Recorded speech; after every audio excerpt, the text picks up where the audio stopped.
দেওয়া রাখবেন ইনশাল্লাহ। আমরা যেমনটি আপনাদেরকে জানাচ্ছিলাম যে বিভিন্ন রাজনৈতিক দল থেকেও কিন্তু নেতাকর্মীরা তারা তারা তাদেরকে তারা সেই দলীয় নির্দেশ অনুযায়ী এখানে দলীয় নির্দেশনা অনুযায়ী তারা এই উদ্ধার কাজে সহযোগিতা সহ রক্তদানে বিভিন্ন কাজে আসলে তারা সহযোগিতা করছেন। এবং তারা যেটি বলছিলেন আসলে এই ঘটনাস্থল দেখবার পরে যে সেখানে ভয়াবহতা, ঘটনার যে ভয়াবহতা সেটি কিন্তু জানাচ্ছিলেন।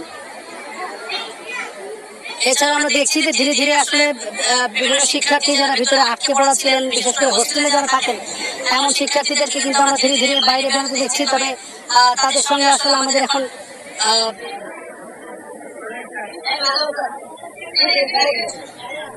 তাদের সঙ্গে কথা বলার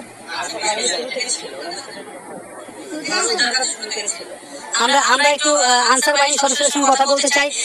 তারা একেবারে ফার্স্ট রেসপন্ডেন্ট হিসেবে তারা শুরু থেকেই কিন্তু এই উদ্ধার কাজের সঙ্গে নিয়োজিত ছিলেন। মোতায়ের ভাই, আপনি একটু বলবেন যে ভেতরে প্রথম যে আপনারা যখন ঢুকলেন সেখানে চিত্রটা আসলে কি অবস্থা, কি কেমন দেখেছিলেন ভেতরে? অবস্থা আসলে কঠিন।